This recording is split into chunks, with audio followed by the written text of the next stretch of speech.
حضرت انس بن مالک کہتے ہیں کہ دن وہ سارے کٹھے ہو کے آئے، دو کام تھے انہیں۔ ایک تو کام یہ تھا کہ حضور ہمیں اونٹ چاہیے، ہمیں اپنے کھیت سینچنے کے لیے، مال برداری کے لیے اونٹ چاہیے، اور دوسرا ہمیں نہر کھدوا دی جائے، کچھ پانی کا بندوبست ہو جائے تاکہ کھیتی باڑی میں آسانی ہو۔ وہ اپنے دو مطالبات لے کے نبی پاک کی بارگاہ میں آئے۔ کئی دفعہ کو آ جائے نا، کچھ لوگ آتے ہیں تو بندے کا دل کرتا ہے اس نے پتہ نہیں جانا کب ہے، اور کچھ آ جائیں تو بندہ کہتا ہے اتنی بھی جلدی کیا ہے، ذرا ٹھہر جائیے۔ کچھ لوگوں کا دل ہوتا ہے، کسی نے کہا تھا نا مثل تعویذ ہوتے ہیں کچھ لوگ، وہ جب بھی ملتے ہیں شفا ہوتی ہے۔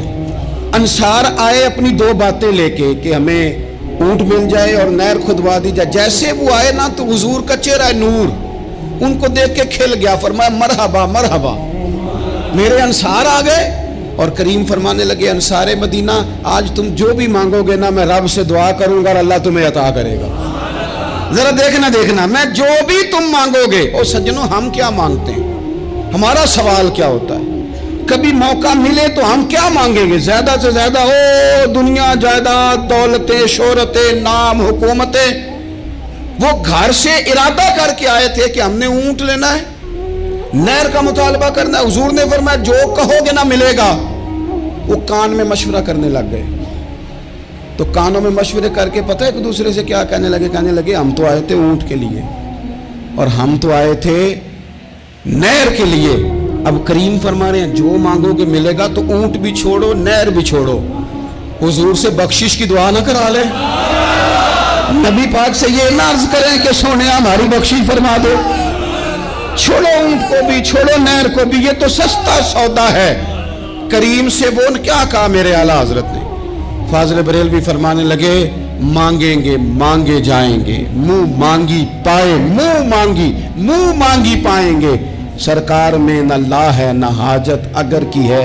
پھر کہنے لگے کون دیتا ہے، اور دینے کو منہ چاہیے، دینے والا ہے سچا ہمارا نہیں۔ اور واہ کیا جود و کرم ہے، واہ کیا جود و کرم ہے، شہ بطحہ تیرا نہیں سنتا ہی نہیں۔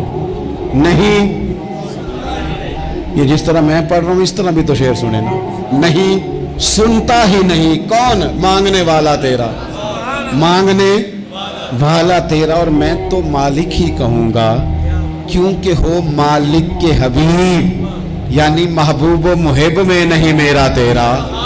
وہ چھوڑو اونٹ تو مل ہی جائے گا، بخشش کی یہ اخلاص ہے، یہ للہیت ہے۔